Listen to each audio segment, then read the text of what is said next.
Շահան Նաթալին Հակոբ Տեր-Հակոբյան է, ծնվել է Խարբերդ գավառի Հուսեյնի գյուղում 1884 թվականին։ Նախնական կրթությունը ստանում է ծննդավայրում։ 1895 թվականին թուրքերի կողմից բազմաթիվ ազգականների հետ սպանվում է հայրը։ Մեկ տարի հաճախում է Խարբերդի Եփրատ քոլեջը։ 1896 թվականին ուղարկվում է Կոստանդնուպոլսի Սուրբ Հակոբի որբանոց։ 1897-1900 թվականներին սովորում է Կոստանդնուպոլսի Պերպերյան վարժարանում, որտեղ աշակերտում է հայտնի մանկավարժ Շահան Պերպերյանին, ում անունն էլ խորին հարգանքից ելնելով վերցրել է որպես սեփական անուն։ 1901-1904 թվականներին ուսուցիչ է աշխատում ծննդավայրում։ 1904 թվականին Խարբերդում ընդգրկվում է Հոիդա շարքերը, կուսակցության մեջ մնալով մինչև 1920-ականների վերջը։ 1909 թվականին Ադանայի կոտորածից հետո գաղթում է Ամերիկայի Միացյալ Նահանգներ։ 1910-12 թվականներին սովորում է Բոստոնի համալսարանում։ 1919 թվականի սեպտեմբեր-հոկտեմբերին մասնակցում է Երևանում կայացած Հոիդա 9-րդ ընդհանուր ժողովին, ուր ընտրվում է Նեմեսիս վրիժառու ծրագրի պատասխանատու մարմնի ղեկավար։ Նրա առաջնորդությամբ Սողոմոն Թեհլիրյանը, Արշավիր Շիրակյանը, Արամ Երկանյանը եւ Միսակ Թորլաքյանը իրականացնում են հայ ոգու վրիժառու պարտքը։ Անձամբ Թեհլիրյանին Շահանը տվել է հետևյալ հրահանգը. կպայթեցնես գանգը թիվ 1 ազգասպանին եւ չես փորձեր փախչիլ։ Կկանգնիս տեղդ, ոտքդ սատակին վրա ու կհանձնվիս ոստիկաններուն, որոնք կուգան ու կձերբակալեն քեզ։ Նրա նպատակն էր Թեհլիրյանի դատը վերածել թրքության քաղաքական դատավարության, ինչը հաջողվեց։ 1928-29 թվականներին Փարիզում հայ գնդունիի հետ խմբագրում է Ազատամարդ թերթը։ Եղել է մարտկոցական շարժման եւ արևմտահայ ազատագրական ուխտի գաղափարական առաջնորդներից։ 1961 թվականին այցելում է Երևան։ 1960-ականներից գրեթե մեկուսացած կյանք է վարել։ 1973 թվականին 90-ամյա Շահանը նոր ոգևորություն եւ հպարտություն է ապրում 78-ամյա Գուրգեն Յանիկյանի նորօրյա վրիժառությամբ։ Վախճանվել է 1983 թվականի ապրիլի 18-ին, հայրենի հողից հեռու եւ թաղվել Օտար Բոստոնում։ Բարև ձեզ հարգելի բարեկամներ։ Այսօր ձեր ուշադրության կներկայացնենք եւս մեկ նվիրական հայորդու անուն, ինչքան հանրահայտ, գրեթե նույնքան էլ ցավոք սրտի դեռևս չարժևորված։ Հայորդիներ հաղորդաշարի այսօրվա հաղորդումը նվիրված է հայոց Նեմեսիս Շահան Նաթալուն։ Մեր հաղորդման հյուրն է Երևանի Պետհամալսարանի Սփյուռքագիտության ամբիոնի վարիչ, պատմագիտության դոկտոր Արման Եղիազարյանը։ Բարի գալուս, պարոն Եղիազարյան, շնորհակալություն հրավերը ընդունելու համար։ Շահան Նաթալին բոլորին կամ բոլորիս հայտնի է որպես հայոց Նեմեսիս, այսինքն Նեմեսիս գործողության անմիջական կամ գործնական ղեկավար, գործողություն, որի արդյունքում կամ որի շնորհիվ այդ կրավորական կոտորվողի այդ խարանը մեր բոլորի եւ նրա հետագա սերունդների ճակատից կարող ենք ասել, կարծես թե մաքրվեց։ Շահան Նաթալուն այդ տեսանկյունից, պարոն Եղիազարյան, խնդրում եմ ներկայացրեք։ Գիտեք ինչպես է հայոց պատմության ընդհանուր տևողությունը, եթե փորձենք բաժանել այսպես խոշոր դարաշրջանների, երևի թե ամենամեծ բաժանումը կստացվի միջև հայոց ցեղասպանությունը եւ դրանից հետո, որովհետեւ հայոց ցեղասպանությունից հետո մեր պատմությունը բեկվեց, մեր տիրապետած հայրենի տարածքը տասնապատիկ պակասեց, ժողովրդի կեսից ավելին կոտորվեց եւ այլն, եւ դրանից հետո բոլորովին այլ ընթացք ունեցանք։ Հիմա այդ նոր ընթացքի պայմաններում Նեմեսիս գործողության արժեքը եւ նրա ղեկավարների Շահան Նաթալու կատարածի արժեքը հասկանալու համար պետք է գնահատենք մի իրողություն։ Աշխարհում մեկ սփռված գաղթականությունը հոգեբանորեն սպանվածի վիճակում, նահանջի պայմաններում, ազգային ինքնությունից հրաժարվելու պայմաններում Նեմեսիսը հոգեբանական փրկություն էր մեր ազգի համար, այսինքն այն ինչ որ տվեց Նեմեսիսը մեր ժողովրդին, դա զուտ միայն վրեժխնդրության հագուրդի զգացողությունը չէր, այլ նաև մեր պատմության այսպես փրկչական մի գործողություն էր, ապրելու նոր հնարավորության ընձեռում էր դա։ Դրա համար անձամբ ինձ որպես պատմաբանի թվում է, թե մեր պատմության ամենամեծ հերոսները, մեր պատմության լավագույն տղաները հենց Նեմեսիսի տղաներն են եղել, նրանք էին, որ մեզ ապրելու այսպես հնարավորություն եւ իրավունք տվեցին այդ մեծ կոտորածից, մեծ ցավից հետո։ Այնպես որ Շահան Նաթալին որպես գործնական իրականացնող Նեմեսիս գործողության իր ուրույն տեղ ունի մեր պատմության այն տաճարում, որը հույս ունեմ մի օր կլինի, դա այն Փարքի տաճարում։ Իրոք իր տեղն ունի եւ կունենա միշտ, եւ պատահական չի, որ Աստված նրան այդքան երկար տարիների կյանք էր տվել, որովհետեւ հնարավորինս 99 տարեկանում մահացավ, այսինքն գրեթե 100 տարի ապրեց եւ իր տեսածը, իր ապրածը պատմեց շատ-շատերին եւ մենք նրանից շատ ու շատ փաստեր գիտենք հենց այդ գործողության մասին եւ իրականացնողների մասին, թե Թեհլիրյանի, թե մյուսների։ Ինչպես էր ծրագրվել, ինքը օրինակ պահպանվել է այն հրամանը, որ տվել է Սողոմոն Թեհլիրյանին։ Կկրակես գլխին, բայց չփախչես։ Այդ սատակացի վրա ոտքդ կդնես եւ կսպասես, մինչեւ որ ոստիկանները գան եւ քեզ ձերբակալեն։ Այսինքն խնդիրը միայն այդ ոչնչացնելը չէ, այլ նաեւ քաղաքական դատ։ Այդ դատը, որ պետք է լիներ, ըստ էության պետք է վերածվեր թուրքերի իրականացած ցեղասպանության դատավարության, եւ ըստ էության դա հաջողվեց երկու պարագաներում, մեկը Թեհլիրյանի դատավարության պարագան էր, իսկ երկրորդը Միսակ Թոռլաքյանի։ Երկու պարագանում են մի իսկական, ուրեմն հսկայական արձագանքներով միջոցառում դարձավ այդ բանը, դատավարությունը, եւ իհայտ բերվեցին թուրքերի եւ ադրբեջանցիների արած բոլոր տեսակի գազանությունները հայերի նկատմամբ։ Տեղեկատվական քարոզչական։ Այսինքն դա մի հսկայական ծրագիր էր սպանությունից բացի նաեւ հետագա գործողությունները ծրագրած եւ այդ ամենով մենք պարտական ենք հենց Շահան Նաթալուն։ Մեր պատմության լավագույններից մեկին, չգիտեմ, այսպիսի մարդկանց պետք է հիշել եւ դա այնպիսի անուն է, որ մենք պետք է իմանանք։ Օրինակ ես համոզված եմ, որ կան անուններ, որոնք ընդհանրապես հիշել, անդրադառնալ էլ պետք չէ, բայց կան անուններ, որոնք մեր մշտական ուղեկիցը պետք է լինեն եւ այդ անունները նաեւ մեր սերունդների համար պետք է ուղեցույց լինեն եւ դրանցից մեկը Շահան Նաթալին է։ Շնորհակալություն։ Հարգելի բարեկամներ, այժմ ծանոթանանք Շահան Նաթալու որոշ մտքերի, ասույթների եւ շարունակենք մեր հաղորդումը։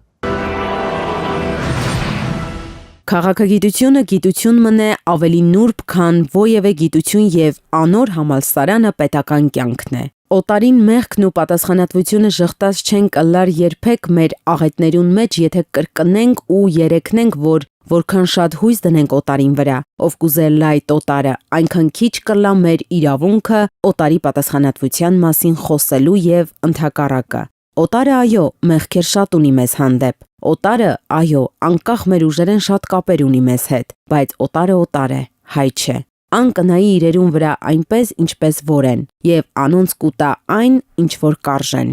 Մեկ է վրեժը եւ հայն անոր առաքյալն է։ Վրեժեն զատ Աստված չպաշտես։ Թուրքը ֆեսով թե գլխարկով, շալվարով թե տապաթով, շերիաթով թե զվիցերական օրենքներով, արաբերեն թե լատինական տառերով նույն թուրքն է, ոճրագործ եւ հայակեր։ Ոչ միայն նույնն է, այլ ավելին նրբացած, լերբացած ու համայնակուլ։ Պարոն Եղազարյան, Շահան Նաթալին նաև մի շարք գրքեր եղինակ է, սակայն այսօր կապված հենց ձեր նախորդ խոսակցության հետ, խնդրում եմ ներկայացրեք մեր հեռուստադիտողներին, թուրքերը եւ մենք այդ նրա աշխատություն, ասեմ, գրքույկը ծավալով փոքր, սակայն միանշանակ ասելիքով բավականին ազդեցիկ եւ պատկառելի խոսք է, ուղղված հատկապես ապագա սերունդներին եւ երիտասարդներին իմ կարծիքով։ Շահան Նաթալու թուրքերը եւ մենք գրվածքը թեև փոքրիկ, բայց ժամանակաշրջանի իրադրությունը արտացոլող գրվածք էր։ Կար քննարկում, ինչպես լինել թուրքերի հետ, կար քննարկում թուրքերի հետ պայքարը, թուրքերի դեմ պայքարը շարունակելու, ներելու եւ հաշտվել, չհաշտվել։ Այո, եւ Շահան Նաթալին այս գործը գրեց հիմնականում այս հարցադրումներին պատասխանելու համար։ Այսինքն դա հենց այնպես գրված աշխատանք չէր, դա տվյալ պահի քննարկումներին համոզիչ պատասխան տալու ձգտում էր։ Իդեպ այդ գիրքը ցույց է տալիս, թե հենց ինչի էին Շահան Նաթալուն ընտրել Նեմեսիս գործողության իրականացնելու կազմակերպման համար։ Նրա մոտեցումները հաշվի առնելով էին նրան այդ գործը վստահել։ Ինքը երթվյալ հակաթուրքական դիրքերում էր, երթվյալ հակաթուրք էր եւ համոզված էր այն մտքում, որ եթե թուրքերը սպանել են մեր ծնողներին, կոտորել են մեր ազգը, պատասխանել պետք է լինի համարժեք։ Վրիժառության եւ ուրեմն այսպես ահաբեկչության ձևը պայքարի նալիովին ընդունում էր թուրքերի դեմ, հաշվի առնելով թուրքերի բազմաքանակությունը եւ մեր համեմատական սակավությունը եւ այդ պայքարի այդ ամբողջական ճակատը իր համար պետք է ընդգրկեր ուրեմն թե ահաբեկչությունը եւ թե թուրքերին համարժեք ըստ իրենց արածի պատասխան տալու հնարավորությունը։ Եվ կարծեմ քանակի առումով, չէ, Նաթարին ինչքան հիշում եմ ասում էր թուրքերը եթե մեր ժողովրդին են կոտորում, մենք լավագույն դեպքում այդ մեզ կոտորող անհատների 1-2 անհատի։ Չէ, դա ինքը ասում էր անցյալի կտրվածքով, բայց հիմա ինքը Նեմեսիսի ժամանակ սպանվածներին դիտարկում էր որպես սկիզբ, ոչ թե ընդհանուր արեցինք եւ հերիք է տրամաբանությամբ, չէ, ինքը դեռ շարունակում էր հավատալ, որ թուրքերի դեմ պայքարը պետք է շարունակվի եւ ավելի մեծ ծավալներ ստանա, ըստ որում դա պետք է լինի կատաղի պայքար եւ կենաց պայքար, այսինքն կյանքի պայքար է թուրքերի դեմ կռվելը։ Իդեպ այս ամենը հաշվի առնելով պետք է ասել նաև իր այս պայքարի երկու ժամանակաշրջանները դաշնակցության մեջ եղած շրջանը եւ դաշնակցությունից հետո եկող շրջանը, երբ որ ինքը արդեն դաշնակցական չէր։ Երբ որ դաշնակցության մեջ էր քննարկումների մյուս առանցքը թուրքերի դեմ պայքարում դաշնակիցների ընտրությանն էր վերաբերվում նաև։ Թեև թուրքերը եւ մեր գրվածքում դրա մասին ինքը գրեթե չի խոսում, բայց ժամանակի հետ պատասխանել է նաև այդ հարցին՝ քրդերի հետ դաշնակցում ենք թե չէ։ Իր համար քրդերը մնում էին ցեղասպանության մասնակիցներ, իրականացնողներ եւ թուրքերի դեմ պայքարը ինչ որ ժամանակ պետք է լիներ նաեւ պայքար քրդերի դեմ։ Դրա համար երբ որ իրենք 26 թվականին առաջարկում էին գնալ եւ Բաղդադում հանդիպել քրդական թուրքերի դեմ պայքարող միավորումների հրամանատարների հետ, նա ուղղակի հրաժարվեց, ասես կարող եմ մասնակցել, բայց նրանց հետ քննարկել, նրանց հետ միանալ, մեր ուժերը նրանցից սպաս դնել ես չեմ պատրաստվում, որովհետեւ ես դրան համաձայն չեմ։ Քրդերն էլ նրանց նման պատասխանատու են։ Ըստ էության Շահ Նաթալու պատկերացրածը դա հայկական պայքար էր, հայկական հարատև պայքար թուրքերի դեմ եւ այդ ճանապարհին ըստ էության Շահ Նաթալին միջոցների մեջ խտրություն չէր տեսնում։ Այսինքն քանի դեռ թուրքը կա, այդ թուրքը հակահայ է եւ բնական է որ հայը պետք է ուզում եմ այս թուրքը ոչնչացնել, մենք էլ պիտի թուրքերին ոչնչացնենք։ Կա երկրորդ Նաթալու պատկերացումը։ Կորսված հայրենիքի խնդիրը։ Բացի վրեժի պահից կա նաև կորսված հայրենիքի խնդիրը։ Շահ Նաթալին համոզված էր այն բանում, որ հայությանը մի օր պետք է համախմբել ազատ անկախ միացյալ Հայաստանում, բայց այդ ազատ անկախ միացյալ Հայաստանը ստեղծելու ճանապարհին կանգնած է Թուրքիայի Հանրապետությունը։ Ըստ էության պայքարը թուրքերի, այո, պայքարը Թուրքիայի Հանրապետության դեմ պետք է գնալ բոլոր միջոցներով, նրանցից կորզելու իրավունք վերադառնալ հայրենիք։ Դրա համար։ Այսինքն ինքը ուղղակի ասում է, մենք պետք է պայքարենք Հայաստան վերադառնալու համար։ Այսինքն թուրքերի դեմ պայքարը վրեժից բացի նաև վերադարձի պայքար է։ Այսինքն Շահնի այդ գրքույկը ձեր նշած իր արդիական հնչողությունը չի կորցրել նաև այսօր։ Ճիշտ է, միշտ էլ կա չէ քննարկում նաև այսօր թուրքերի հետ ինչ որ ձևով հարաբերությունները կարգավորել եւ այլնի, բայց Շահանը եղավ մնաց այն մարդը, որ միշտ հավատավոր հակաթուրքական պայքարի կողմնակից էր։ Շնորհակալություն։ Հարգելի բարեկամներ, այժմ լսենք Շահ Նաթալու կենթանի ձայնը եւ շարունակենք մեր հաղորդումը։ Թալիատը սպանելու խնդիրը ամենեն թիրուն բանն էր։ Եթե թալիատը ջանիշնային, անուննալ փոխված է։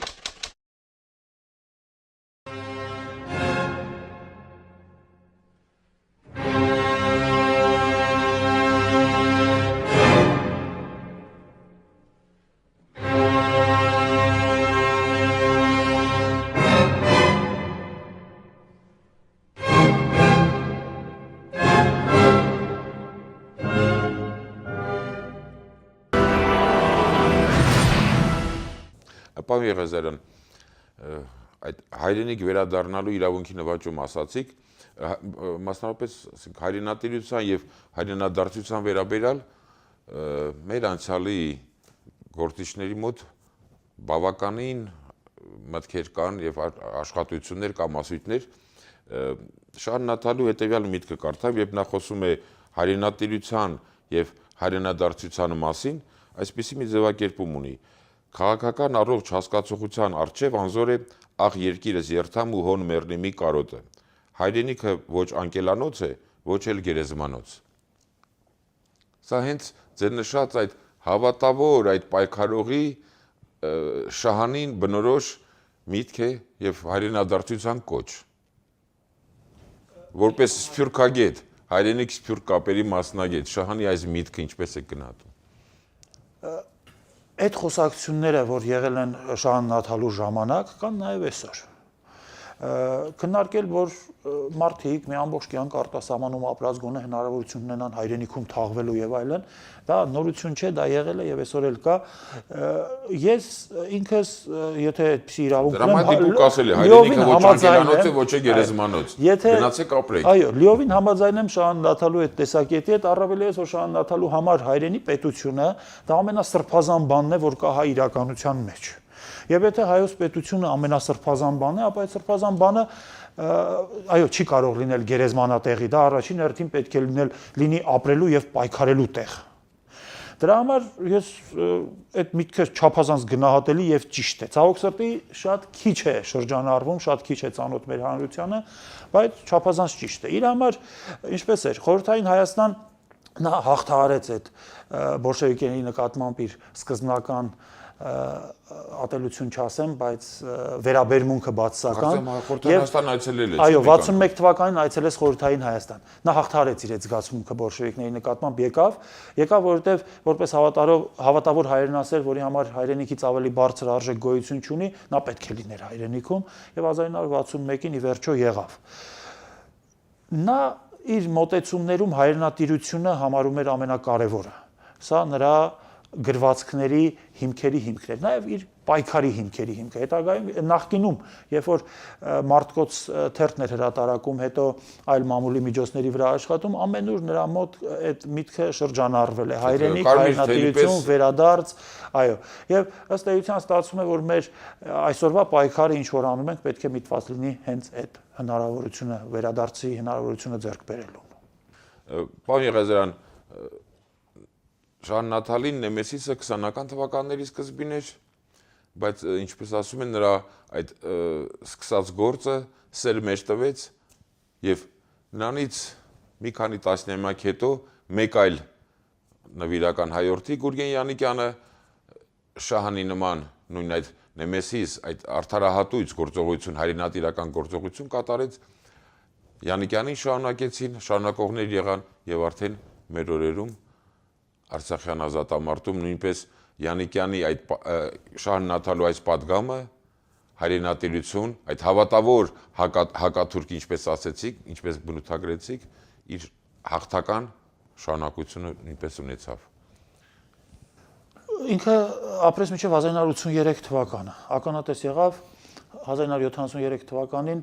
Ամերիկայի Սանտա Բարբարա քաղաքում Գուրգեն Յանիկյանի կողմից երկու թուրք դիվանագիտական աշխատողների սպանությանը եւ չափազանց ոգեորվեց դրանով։ Սփյուռքյան իրականությունը, որի մեջ ինքը ապրել էր, մի տասնամյակ բարեգործական շրջանակում էր եղել, հետո մեկուսացել էր, իր մեջ ծնել էր այն միտքը, որ Սփյուռքը ի վերջո ձուլվող երևույթ է եւ առանց վերադարձի ձուլվելու է մի օր եւ այսպես որոշակի մեկուսացել էր հայկական իրականությունից եւ Յանիկյանի դեպքից հետո չափազանց ոգեորվեց, հասկացավ, որ հայկական վրիժառոական շարժումը փաստորեն ցեղասպանությունից գաղթածների երրորդ սերնդի մոտ վերստին արթնացել է, վերածնվել է զինյալ պայքարի վրիժառոյացիան գաղափարը եւ այդ ոգեվորության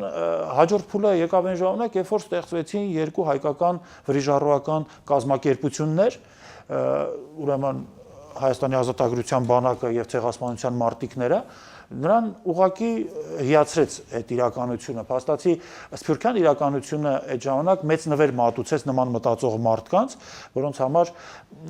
Սփյուռքը դառնում էր գերեզման աշճանաբար, իրենք տեսան, որ չէ, երրորդ սերունդը գաղթածների արթնացել է կրկին եւ իր պայքարի թիրախը դարձել է այն ինչ որ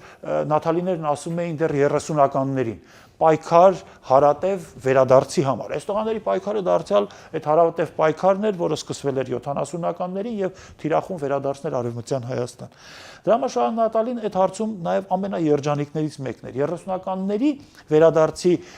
սերունդը, գաղափարները տարածող սերունդը, ինչպես օրինակ ասենք նույն Գարեգին Նժդեհը, Սիմոն Վրացյանը, մյուսները այլևս չկային։ 70-ականների նրանցից որևէ մեկը չկար, բայց Շահան Նաթալին կար եւ այն եզակի երջանիկներ, որ դա տեսավ։ Եվ տեսնելով հասկացավ, որ հայկական սփյուռքը իրականում մեռնող օրգանիզմ չէ, այլ հարատև պայքարող օրգանիզմ եւ սերունդները իրար հետևից բերում են վերածնում են պայքարի են ավանդույթները, ինչ իրենց տվել էին ուրեմն նախկին սերունդները որպես հիշատակ։ Հարատև պայքարող օրգանիզմ, սակայն մյուս կողմից նաև սփյուռքի կամ սփյուռքահայերի պահպանության հարատևման համար միակ ուղին դա հայրենադարձությունն է։ Սփյուռքում մնալով օտար երկրներում հայը ենթակա է միանշանակ ժամանակի ընթացքում ուծացման, ինչպես նշեցիք դուք։ Հայրենիքի հայրենատիրությունը դիտարկվում էր սփյուռքահայությանը հայրենիքում համախմբելու միակ հնարավորություն։ Որտեղ խորհրդային Հայաստանը իր սահմաններով առանձնապես մեծ հնարավորություններ չուներ աշխարհասփյուռք բոլոր հայերին միավորելու։ Դրա համար ելքը վերատիրումն էր, այսինքն վերատիրումը հանուն վերատիրման չէր։ Վերատիրումը հանուն նրա էր, որ ստեղծեն հնարավորություն հայերին երկրում համախմբելու համար։ Այլապես խորհրդային Հայաստանը իր կենսական բնական իր հարստություններով, հողային տարածություններով, մյուսներով հնարավորություն չուներ իր տարածքում 3-4 միլիոն հայ հավաքելու։ Դրա համար վերատիրման պայքարը նաև այդ հնարավորությունը ստեղծելն էր։ Պարոն Եղազարյան, շնորհակալություն ևս մեկ անգամ հաղորդմանը մասնակցելու ձեր պատրաստակամության համար։ Հարգելի բարեկամներ, հայորդիներ հաղորդաշարի այսօրվա հաղորդումը նվիրված էր հայոց նեմեսիս Շահան Նաթալուն։ Առայժմ այսքանը, ճանաչենք հայորդիներին։